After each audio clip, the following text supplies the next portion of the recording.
Just gonna keep climbing and exploring, see what else I can find, as long as I can do it carefully.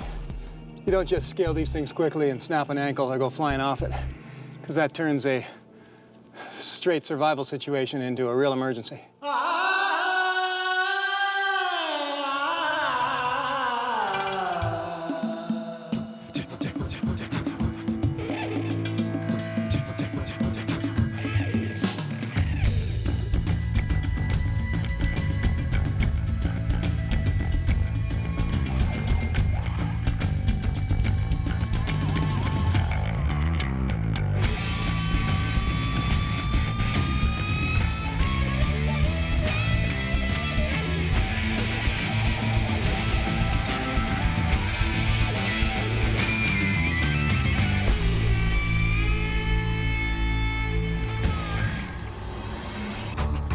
This is Tiburon Island, Mexico.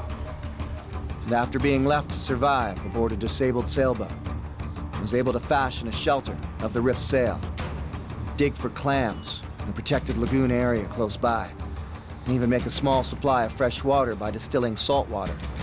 Eventually, the sailboat sank in the shallow waters as its keel was dug into the sand by the wind and waves, and now I'm on the move in search of a fresh supply of water, and as always, to see if I can better my circumstances. I'm moving on to see just what I can find inland, but most importantly, to find a more reliable source of drinking water. This looks like my new home. I'm gonna make camp at a small abandoned village built in the style of the Searing Indians by the military as a place for scouting drug runners. Throughout these areas, the Searing Indians created these small, airy villages and places of food gathering. I got the long walk back to go grab the fire log and bring it here. Back along the beach at my first shelter location, along with items I can't carry forward, I've left my only fire going so that I can retrieve a burning log and bring my fire forward.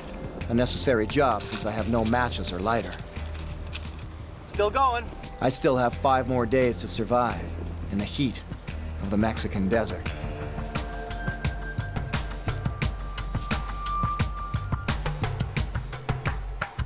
I'm just gonna shift over here. There's another shelter here and their old fire pit. So I have a feeling it's here for a reason.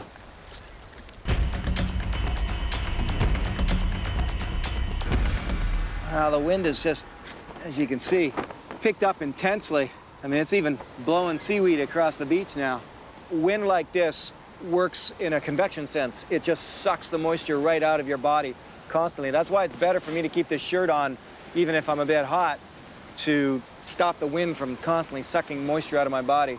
As it is, I can feel some of the symptoms of dehydration now. I certainly haven't urinated in an awfully long time. I gotta search for water. Survival is almost always centered around the ever-present need for fresh drinking water. In the desert and at the ocean's edge, the need is amplified by the heat and dry winds. You know, I hear so much of this nonsense about fighting against nature, you know, man versus the wild sort of thing. And it really is nonsense. The wilderness just is. It's not against me, it's not for me. It's here, it's benign, it just is what it is. And right now, it's windy. I went around and liberated some more rope from the camp. And I got to thinking about my sleeping arrangements and how I can make them better. The advantage of taking the sail from the boat is paying off huge now.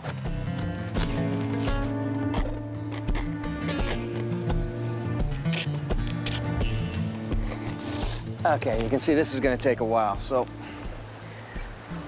lead me to it, and I'll show you what I've got when I'm done.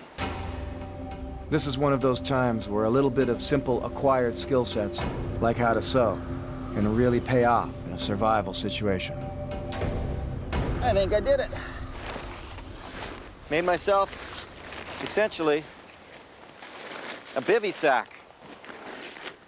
Ha ha ha ha.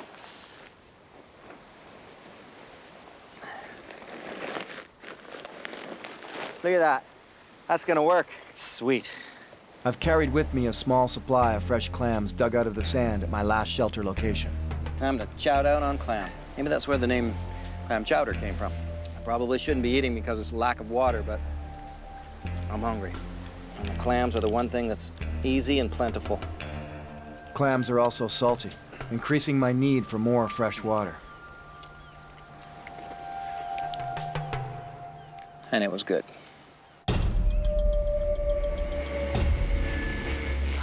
This should be a lot better than last night. This bivvy sack I've made out of the sail with the blanket, it already feels more comfortable. I've got the fire burning in behind me, which is great. I can feel heat from here, and I can stoke it all night long. So this is making circumstances a little better. Most of my survival needs have been met. Fire, shelter, sleeping bag, and even food. So now it comes down to the most important need of all. Water.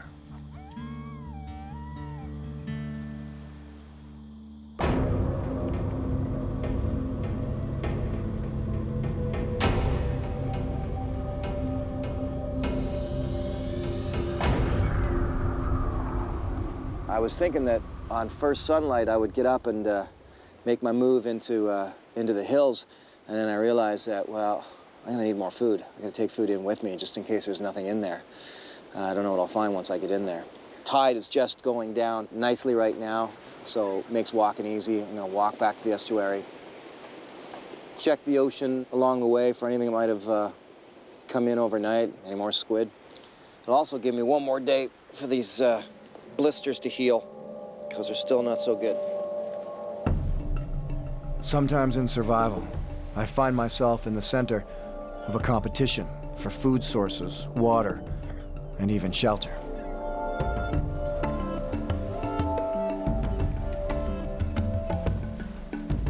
Looks like my dances with coyotes has returned.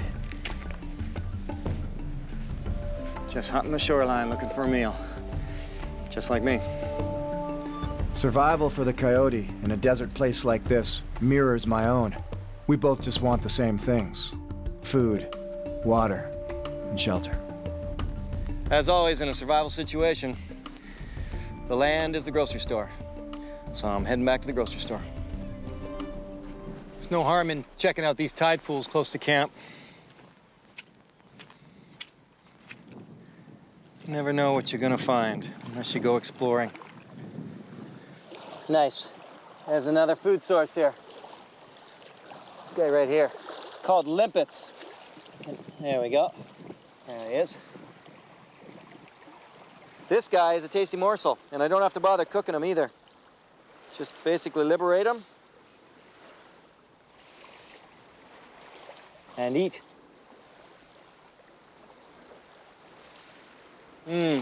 Like everything here, salty, but that's really delicate and juicy and good. There's a bunch more limpets here, so I can pick them and eat them as they come. Yeah, that's a nice big one. Ouch. Bonus. All right, so I've got another source of food here. I'll just scour along these shores, eating as many of these limpets as I can. There's also a lot of rock oysters here, but the way they treated my stomach yesterday, I'll hold off on the oysters. I don't want a chance of getting sick like that again. This should be a really good spot for collecting scallops. Well, sadly, you can see why there's no scallops left on the other side. I searched in vain to see if I could find some scallops to eat. It was a good area for it. But because this place has been habitated by people before, they fished it out. So it happens when you don't leave behind a population to regenerate. You leave nothing behind. Leaving something behind for the future is what makes survival possible.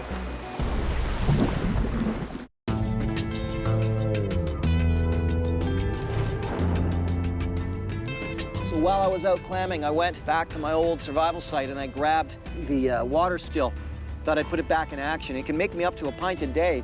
It's been working really well. It's exactly the same as I had it set up before. Got the fire underneath. It's filled with ocean water. Steam comes out the top, fresh water steam, and drops into my bottle. So I want to get a couple more pints before I head into the hills there. I also gathered a ton of clams, so I should be okay for a little bit, a couple of days anyway in terms of food.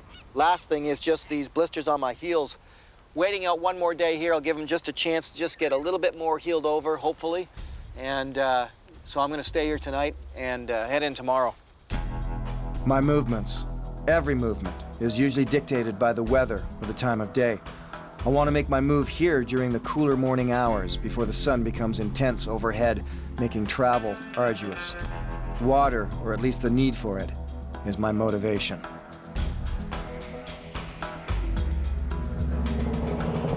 Reward. 100 Canadian dollars to whoever finds this note and can prove it. Les Stroud, Survivorman, March 2012. There we go. Reward. Did this once before, about 10 years ago. The very first Survivorman adventure, ordeal, survival situation, whatever you want to call it, that I went on. I'm going to do it again. Here goes nothing. The offshore wind will take that bottle very far. Hours into the day, my water still has plenty of time to do its job and provide me with a small bit of fresh drinking water. Well, it's working again. Check it out. Yes, indeed. That's great. Perfectly distilled water.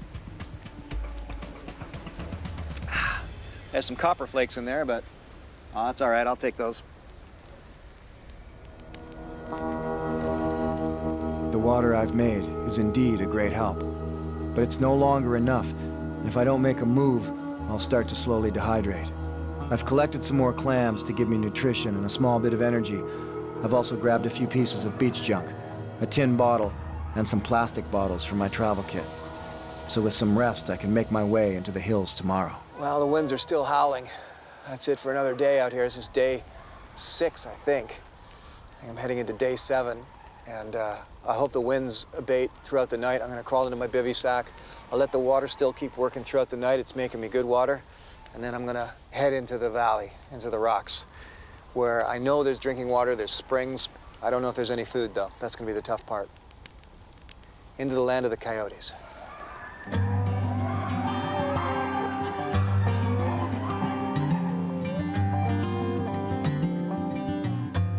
That was a cold night. I know it's hard to imagine a place that can be so hot during the day and cooling down to be so cold at night, but a desert is that kind of place. And I'll tell you, if it gets any colder than it did last night, I'll be waking up to frost. Well, the good news is that since it is so cool this morning, it gives me some sort of more refreshing strength to get up and pack up my bivvy sack and my camera gear and head into the hills before it gets too hot, before that sun gets too high overhead. It's time to move on. It may be only a day's trek into the mountains and rocky hills, but under the heat of the sun, it's still enough to tax my energy reserves significantly, especially when you consider how little food I've had for 6 days now.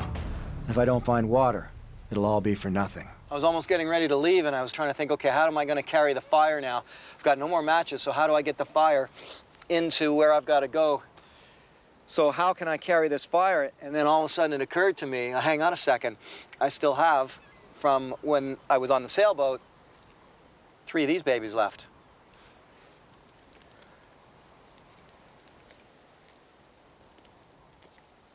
There we go. Instant fire carrier. I've got 2 more of these cigars, and I'm sure if I just sort of hold them and let the wind work on them, with any luck at all, that'll last me through to wherever it is I end up tonight. And that takes care of the first leg of the journey. That's a good idea. Okay. I've got the pack full of my camera gear, the bivvy sack on it. I've got clams, and there's tons of these water bottles and pop bottles around here, plastic. So I filled up as much water as I could. I think I got another day, maybe. Here we go.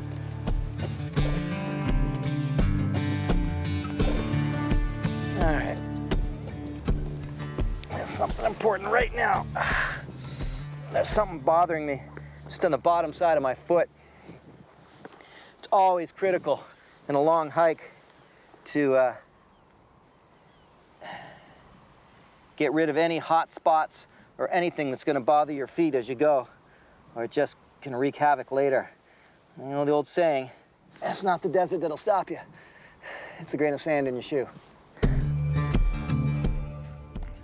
You can see there's an old 4x4 trail here. People call them a quad or ATV. I have one myself. I'm not opposed to using them, but you can see what kind of damage they do when they're not sticking to specific trails just for their use. They leave damage that possibly never, if ever, goes away. I'll follow this trail for a bit because it's going the direction I want to go. A little turkey vulture flying over there. He's supposed to be here.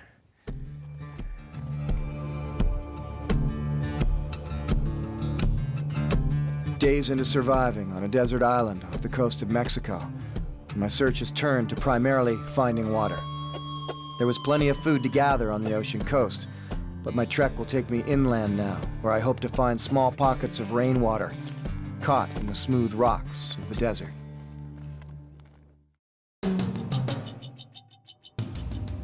Awesome. That's the first little score in the desert here. These are goji berries. And definitely edible. Pay a lot for these back in Canada. Oh yeah, these are excellent. It's the first real fresh food I've had in a long time. So I'm gonna take advantage of this. Eat them all.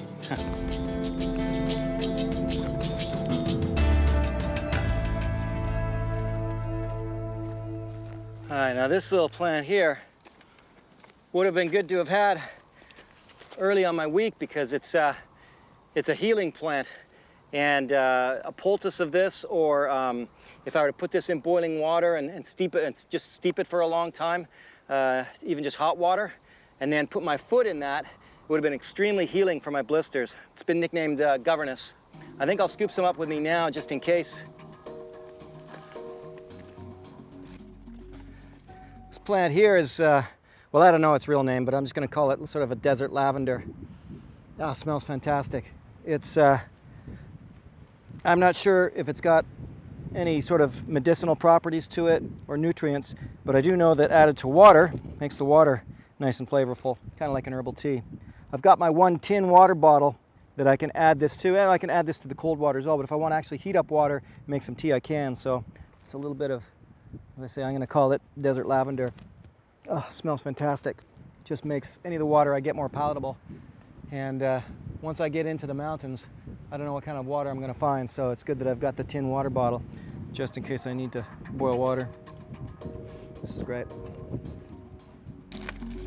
Just as I walk, I'm looking for any signs at all of directional life, whether it be ancient human activity or coyotes or deer, sheep. And the thing is, the animals know where the water is. They got to drink too. Might have to weave my way in and around cactuses and thick bush. But either way, I'm keeping myself on course. I'm heading straight for a sort of a very bright patch of hilltop in the distance there. If I just keep my eye on that and keep going straight forward, all the weaving and twisting I'm doing won't matter, and I can just stay straight and on course. That sun is pretty hot overhead. I'm not sure how much farther I'll go. Some places on this planet can consume the living. The Arctic, the jungles, and the deserts rank supreme in this aspect. I gotta take a break. It's midday in the Mexican heat, and you can sure feel it. Oh, I gotta go check on that cigar, make sure it's still burning. It's been strapped to my pack. Whew! I was actually close. It's getting down. I think I'm gonna transfer.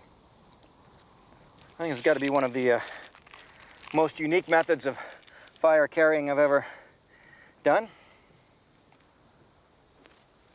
All right. Not sure how much farther I gotta go, but I'll get the next one going. All right, I had it strapped onto the back of my pack, just sort of tied in a little spot figuring the wind would keep it going, and it did. It worked well. But I think I don't want to take any more chances. I think I'll carry it from here on in. Well, I still got fire.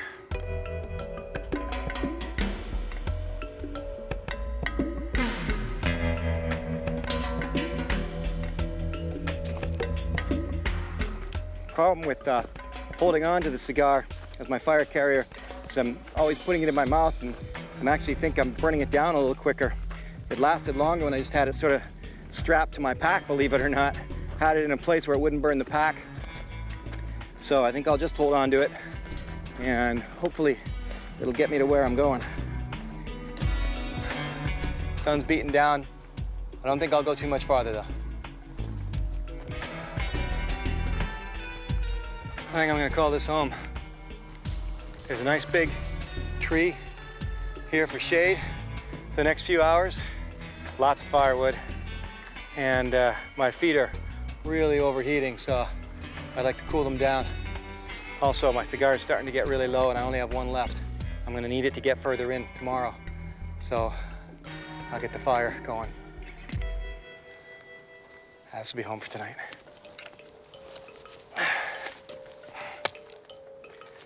Biggest hazard here now is going to be scorpions. Lots of them.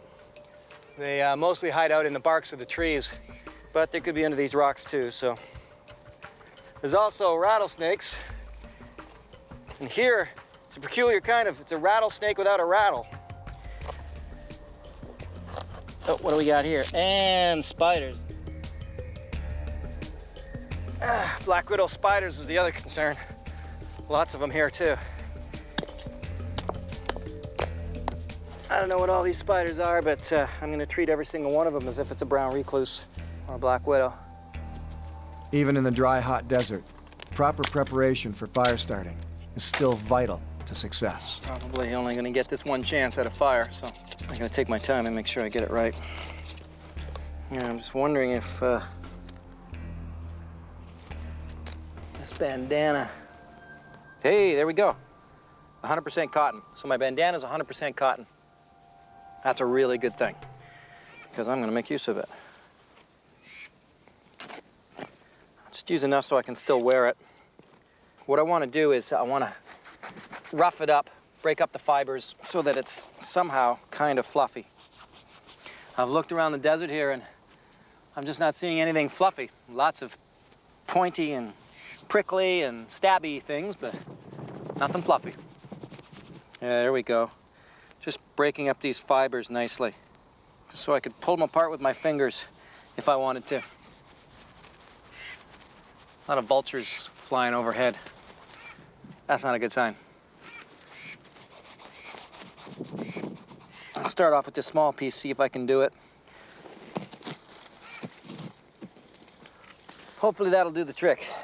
Let's keep all this small stuff right there and ready. Shove the cigar in. Blow. And I think the beauty of this is I might be able to actually blow from the end of the cigar, from the non-lit end, to make this work. It's gonna be tricky. It's always a matter of striking the right mixture of breeze or no breeze to get the coal to take and finally turn into a flame.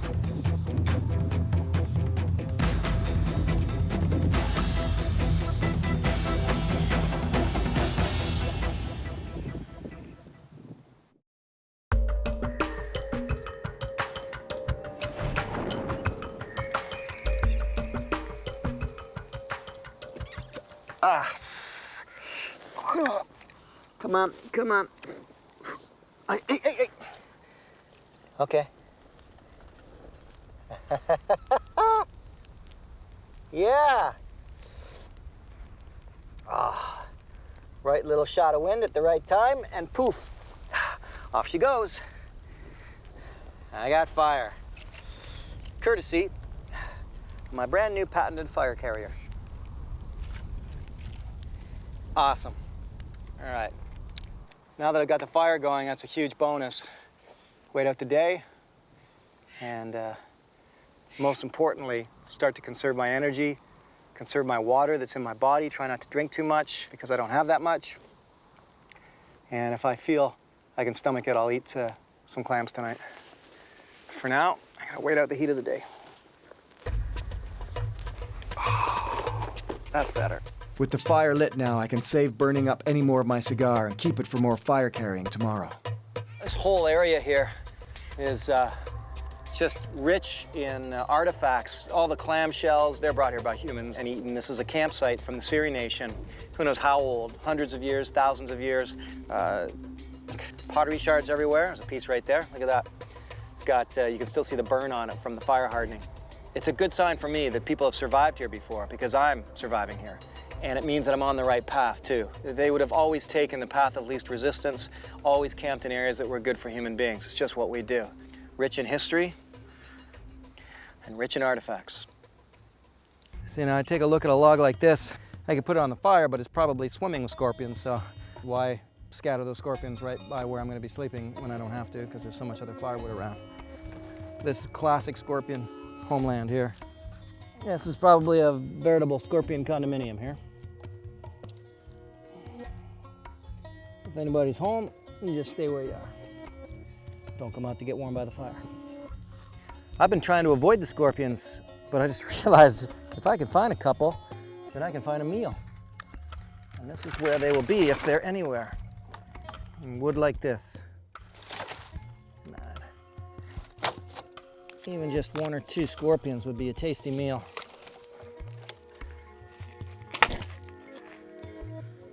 A few spiders, but no scorpions. Come on. Now you're hiding somewhere. Ooh, nasty black widow webs there. Walking around on bare feet's kind of stupid. I'll look at a few other places, a few other logs I see around. Hopefully I turn up something, but in the meantime, if there's any scorpions hiding inside here, I'll put them on the fire, see if they pop out. Look at that, eh? You can sure tell a black widow web when you see it. It's just kind of gnarly and messy and in the front of a hole. Lots of them here. I can't be certain, but I think that might be a black widow spider. I don't recognize the red hourglass markings that you see in the classic sort of textbook version, but I'm in Mexico. That doesn't mean that that's not it. So, interesting. It was a gnarly web, same sort of body shape and size, and with the strange markings on the back of it. So, could be. I'll have to check the textbooks when I get home. Assuming I make it home.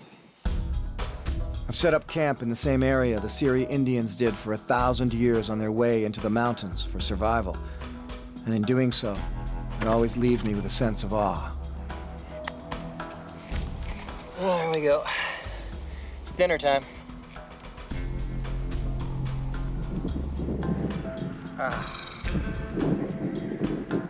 Well, it's better than nothing.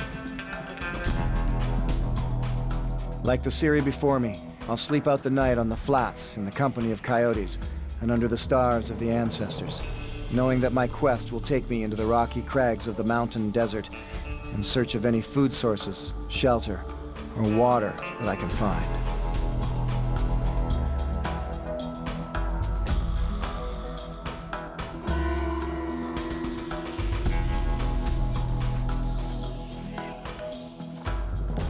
Away we go.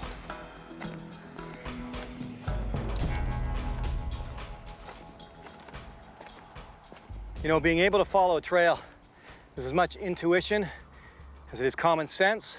But you just got to really pay attention. I've been walking along here. There's a very, very slight indentation.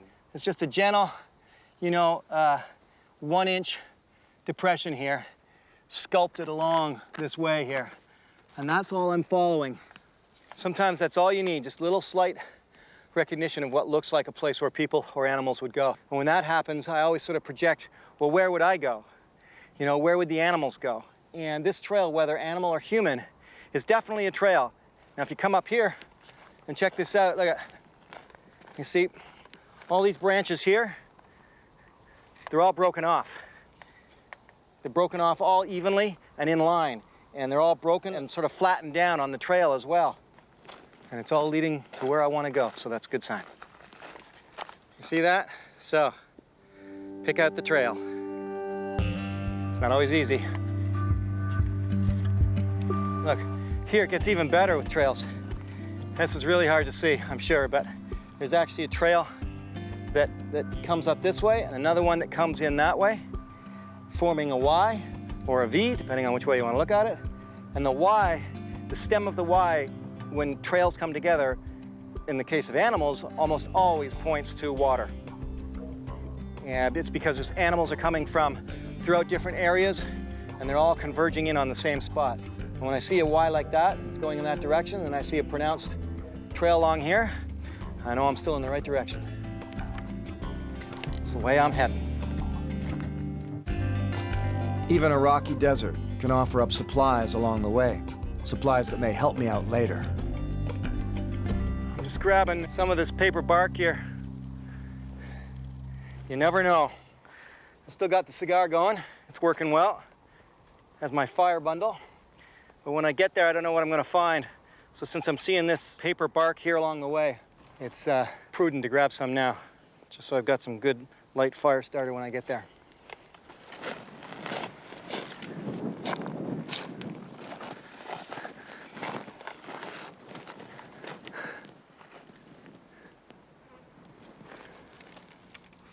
This looks like a place to take a break in the shade. My cigar went out, so I've got no fire. Without fire, I could be in the worst-case scenario. If I do find water, that's one thing. But if it's stagnant and filthy, it'll have to be boiled.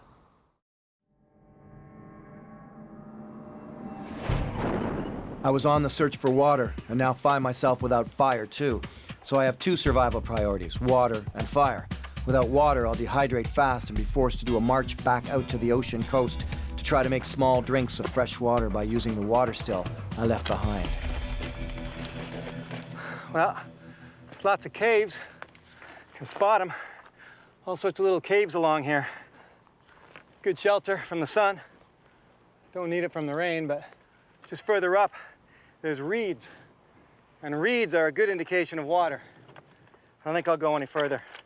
If there's water here, then here's where I'm gonna stay. I see this? Canes like this grow for a reason. They need more water than the cactus or a lot of these shrubs around here. I'm gonna check it out. All right, this is looking even better now. Well, actually this looks pretty sludgy. It's not really water I'm gonna wanna drink just the way it is, but it's promising. So if this is like this here, then I'm gonna go up into the canes, in the reeds, and just dig and see if I can get some better, fresher water there. If not, I've got this dripping source here. It's looking pretty slimy. I'm gonna wanna boil this water first. Let's go up into the canes themselves, see what I can find. This water comes from a very slow-moving natural spring within the earth itself. To drink it, I really should only take one option, and that's to boil it first to kill any parasites. That is, if I can get a fire going. The good news is that I'd scavenged a small metal bottle from the beach, so I at least do have something to boil water in.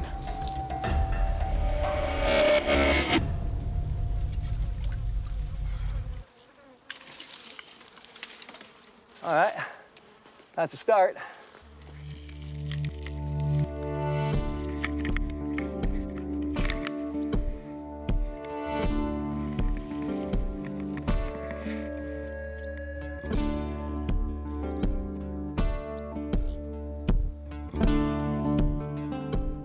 Huh. Well, what have we here? That is a fig tree. Fig tree is a softwood. Let me tell you what softwood is good for. Fire bows. I'll gather a few sticks to try my hand at fire by friction. I do see a cave just over there. I'm gonna go check out that cave. Looks awesome. I can get out of the sun, and it's close to some water. That sounds like a shelter location to me. There's sheep poop in there, but I can clear that out. Here's my view.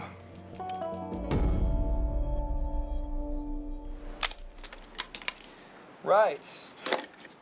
Let's try this. There we go. This is a shell I actually just brought from the ocean. I can put the spindle right up in here, and I think I'll be able to hold it down. It'll be my bearing block, basically. You can see the edge out there. And normally, I always put my baseboard over top of my tinder bundle so that the coal's already in the tinder bundle and I go for it. The tradition here in the desert is that they don't. They always have a piece, a little platform thing underneath that they catch the coal and then they transfer it. I don't like that extra step, but in honor of my desert friends, that's the way I'm going to do it. Here comes the wind. So this is the problem. The wind starts blowing, you pick this up and it blows off and you've lost your ember. Let's give this a shot. Wish me luck. Everyone prefers different mixtures of wood for this. I happen to prefer using softwood spinning against softwood. I like how both grind down into a hot dust together, rather than just one piece being hard and grinding the other one down. When I first get the smoke, it's not ready. That's just my signal to keep spinning, and not stop until I'm either exhausted or I'm sure I have enough hot dust.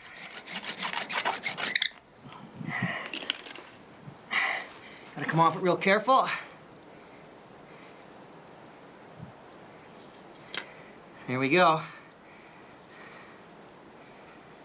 Transfer. This is a small ember the size of the end of a cigarette. Drop it, knock it, or squeeze it too hard, and I risk destroying it and having to start all over again. It takes patience and skill to get a fire going without matches, but once you have the feel for it, you never lose it. It's like riding a bike that can save your life.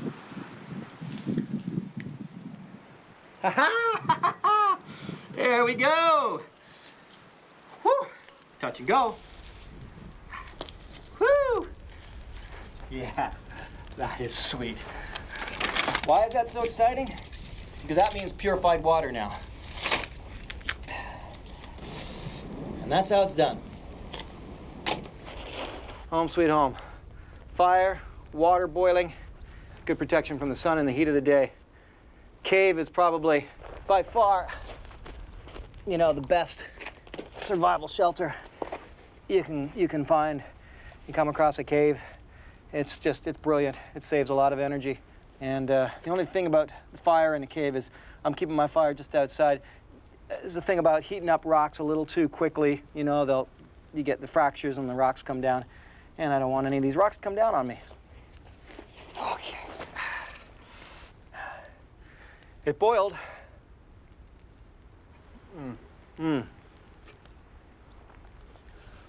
Wow, that's good. First of all, it's good just to have boiled water.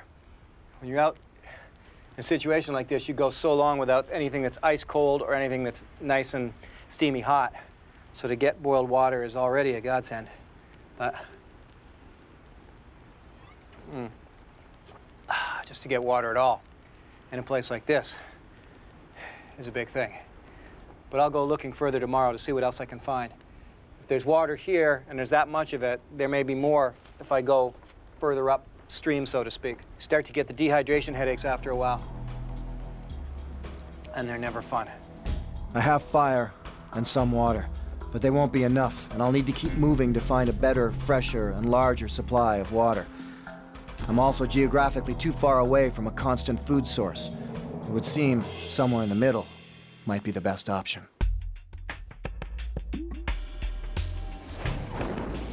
I've brought 2 of these from the ocean coast, and I'm going to sacrifice one right now to help with my feet. Plant that I gave the common name, the governess, to, that I grabbed while I was on the trail, made it in with me here. I've still got it, so now's the time to use it. Helps to have a good sharp knife, that's for sure. This is already nicely bruised from being in my pocket. There's a use for a knife I bet you never saw before. Pot holder. Oh yeah. These blisters on my boots have been, these blisters on my feet. Yeah, I could use some more food. When I start talking in incomplete sentences and not getting my thoughts together, I know I'm getting pretty hungry. These blisters on my feet have been pretty bad, but The salt and the sand and this ocean water helped a lot. Just the same, I can really increase the healing speed. So I'm just going to get it set and put my foot in it. Oh, that's hot. Wow. I added hot water to it. That's really hot on the foot. I'm gonna let that soak for a while. And as long as I can, I'll probably sit here for a good hour or so. With the sun setting, the wind just comes through here so powerfully sometimes. It's just incredible. You know, whatever's going on in a survival situation, your back's sore, you got an injury, you're exhausted, you can still just sit back and look at all this natural beauty and go, amazing. It's moments like these where the spirit of the land itself replenishes you, gives you strength, and fills your soul. And that's really what survival is all about in the end. Amazing. With things finally starting to look up, I'll combat the boredom of being alone with some wilderness craftsmanship and try to make a simple cane flute.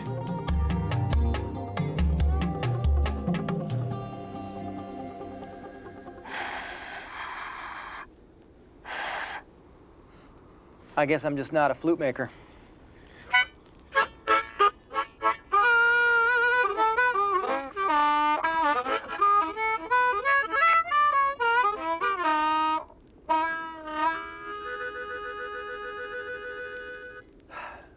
That's much better.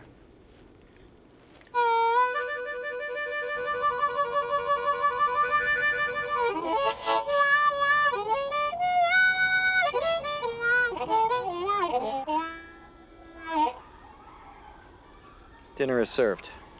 Clams again, but I'm not going to complain.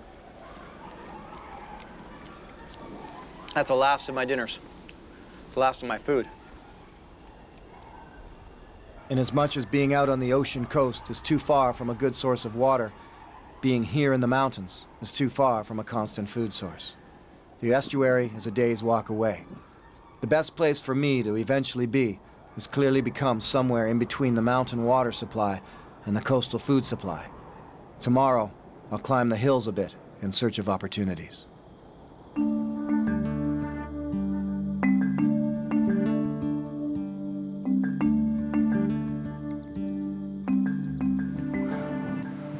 Long ways up.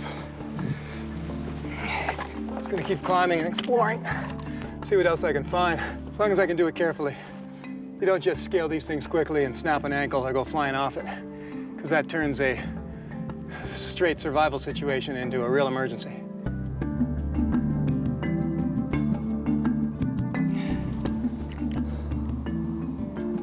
Wow. Definitely gives me a better lay of the land. And there's where I came from. Way out there. That's my little cave, way, way down there. I don't know if you can see it, but there's another big, big pool of water down there.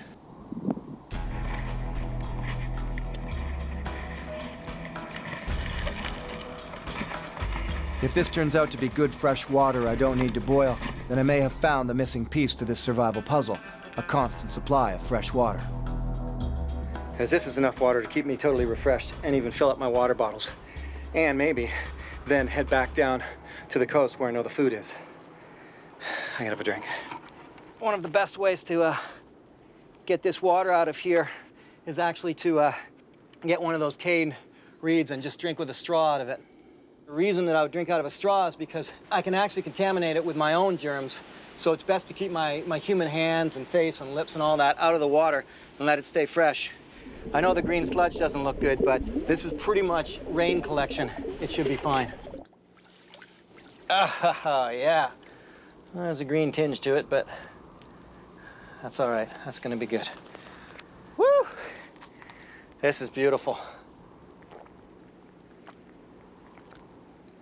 Oh, but it's cold, and it's good. In spite of the disgusting-looking green algae in the water, this rain-catch puddle is quite safe to drink. The Seri Indians would have gathered water from these little pockets for hundreds of years. But I can't stay here. The food source is a day's walk away. The water is here. My place should be back on the flat of the land, straddling between the water and the food, moving every day for a few hours to get what I need. Without a heavy pack on, it won't be a problem. Survival doesn't always mean sitting still in one place. All right, well, I figured out where the good water is, and I know where all the food is, out in the ocean. Best place is to be on the flat of the land. I mean, that's where the searing used to camp, right in the middle. Come up here to get the water, go down to the ocean to get your food. And that's where I'm headed tonight. I'm gonna camp out on the flat of the land, and tomorrow, a rescue boat should be waiting for me on the beach. That's survival on Tiburon Island, Mexico. Oh, one more thing. And this time, I am making the crew come all the way in here to get this camera.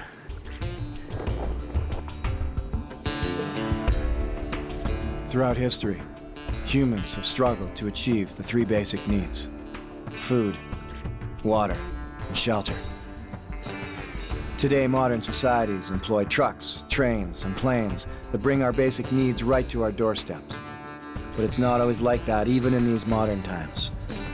In survival, victims have always needed skills and even intimate knowledge of the land to keep from perishing. Out here, you've got to fend and forage for yourself. As I've discovered here in the deserts of Mexico, food and water are not always neighbors. And so shelter must be built in between the two.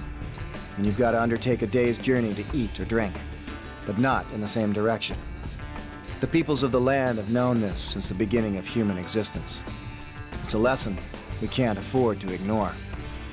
Our own survival just may depend on it.